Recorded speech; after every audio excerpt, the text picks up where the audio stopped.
Hello again. I'm back with this week's recap and review of The Last of Us Part 2. Episode 3 dropped last night, so let's dive right into it. After Episode 2's bloody and brutal death of Joel, I got messages from several people on social media, people who, unlike me, hadn't played the game. They were not happy. They all said something along the same lines. Pedro Pascal's character Joel was the reason they watched the show, and what's the point of continuing now that he's gone? This was not surprising to me. Joel and Ellie were the heart of that game, and now half of that dynamic is gone. We'll talk more about that shortly. But first, we have to take a detour and talk about something else that happened between last week's episode and this one. Namely, Pedro Pascal attacking J.K. Rowling for her stance on trans issues.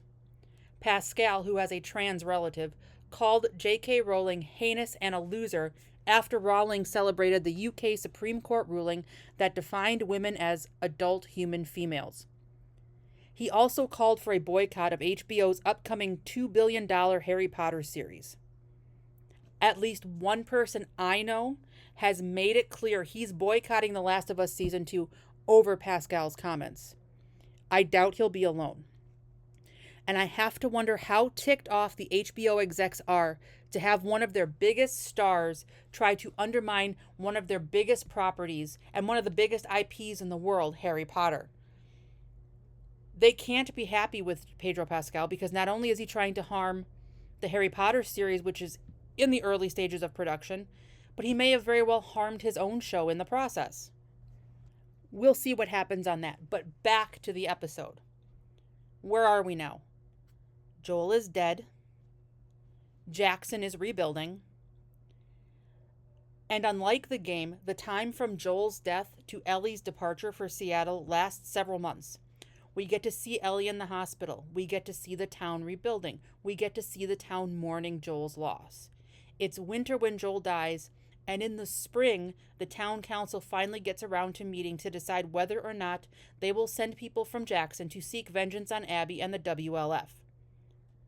Unsurprisingly, the council votes no.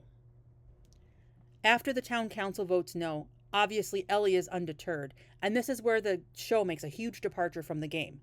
In the game, the town bartender, Seth, is painted as nothing more than a bigot, that infamous bigot sandwiches scene that so many fans absolutely hated. But in the show, Seth becomes Ellie's unlikely ally.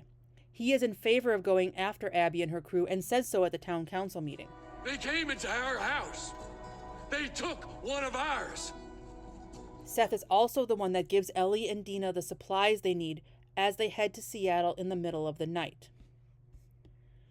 The show really goes out of its way to make Seth appear more complex and interesting a character than they do in the game, and I applaud that.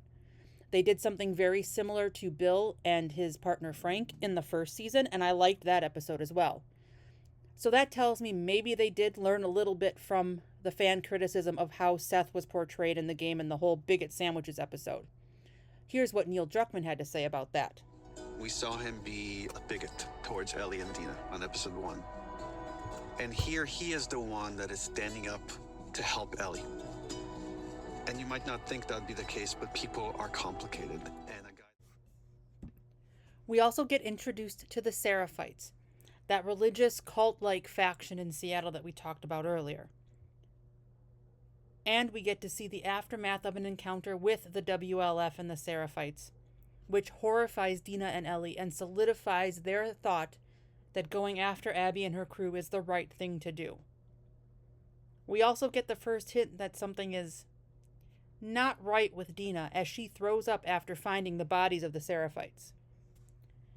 The episode ends with Ellie and Dina arriving on the outskirts of Seattle and remarking how peaceful everything seems.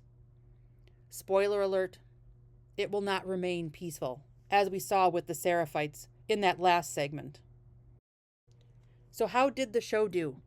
According to Google, this episode drew another 5.3 million viewers and has a 7.7 rating on IMDb. Not too shabby. But as I said at the beginning of the video and in my last video, now that we've entered the post-Joel part of the show, will viewers stick around? I expected decent numbers for this episode because after the last one, fans are going to want to come back to see the aftermath of Joel. And I liked this episode. But I'm also fond of the game, which makes me loyal to this show, even if it's not always hitting its marks.